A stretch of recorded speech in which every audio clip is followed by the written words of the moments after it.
আপনি যদি এরকম একটা ডিজাইন করতে চান অ্যাডোবি ইলাস্ট্রেটরে, সেক্ষেত্রে কী করবেন, এই সুন্দর সুন্দর ফুলগুলো আমরা কীভাবে তৈরি করতে পারি সেটাই থাকছে আজকের ভিডিওতে। প্রথমে আমি একটা ইলিশ নিব, সেটা হচ্ছে কি চেপে, শিপ চেপে ধরে, শিপ চেপে ধরে একটা ইলিশ নিব এবং অবশ্যই এখানে গ্রেডিয়েন্ট কালার ইউজ করব। দেন আমি কি করব, এখানে অ্যাঙ্কর সিলেক্ট করব। পেন টুল থেকে পেন টুলের নিচে অ্যাড অ্যাঙ্কর পয়েন্ট আছে, সেখান থেকে গিয়ে আমাদের এই মাঝ বরাবর যে অপশনগুলো বেশি স্পেস সেগুলোতে অ্যাঙ্কর দিয়ে নিব। দেন আমি ইফেক্টে যাব, যাওয়ার পর ডিস্টর্ট অ্যান্ড ট্রান্সফর্মে যাব, এখান থেকে পার্কার অ্যান্ড ব্লড এখানে ক্লিক করব।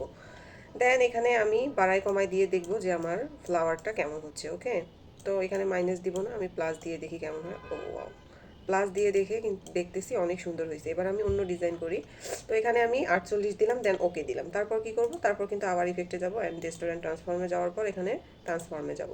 দেন কি করব, ট্রান্সফর্মে যাওয়ার পর এখানে 108 দিয়ে দিব উপরে, আপনারা আপনাদের ইচ্ছা মতো দিয়ে দিবেন অথবা নাও দিতে পারেন। আমি 103 দিলাম। তো এখানে 103 দিতে হবে, কারণ ফ্লাওয়ারের সার্কেলটা যেন স্বাভাবিক থাকে। তারপর কি করব, এখানে অ্যাঙ্গেল দিয়ে দিব, অ্যাঙ্গেল আপনার উপর ডিপেন্ড করে।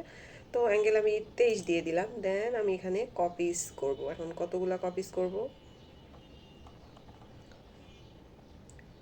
অ্যাঙ্করটা যদি আমি আর একটু ঘুরাই দিই, সেক্ষেত্রে কিন্তু ফ্লাওয়ারের ডিজাইনগুলো চেঞ্জ হচ্ছে, অনেক সুন্দর হয়ে, ঠিক আছে। তো এইভাবে কিন্তু ডিজাইনগুলো করা যায়। তো আমি এখানে কপি যদি কমাই দিই তাহলে ফ্লাওয়ারের সংখ্যা কমে যাচ্ছে, তো আমি এখানে 20 দিয়ে দিলাম। ওকে, আর ইফেক্ট অ্যাপ্লাই করার পর অবশ্যই অবজেক্ট থেকে এক্সপ্যান্ড অ্যাপারেন্স করতে হবে। দেন তারপরেই কিন্তু অল্ট্রা এবং শিপ চেপে ধরে ছোট করে নিব। অ্যান্ড এটার কালার কিন্তু এখন চেঞ্জ করা যাবে। এখান থেকে গ্রেডিয়েন্ট কালার চেঞ্জ করার অপশন কোথায়, এই যে গ্রেডিয়েন্ট কালারের অপশন। তো এখানে যদি আমি ডাবল ক্লিক করি এই করে, এখান থেকে কিন্তু আমি গ্রেডিয়েন্ট কালারগুলো চেঞ্জ করে দিতে পারবো। ওকে, এখান থেকে কিন্তু গ্রেডিয়েন্ট কালারগুলো চেঞ্জ করা যায়।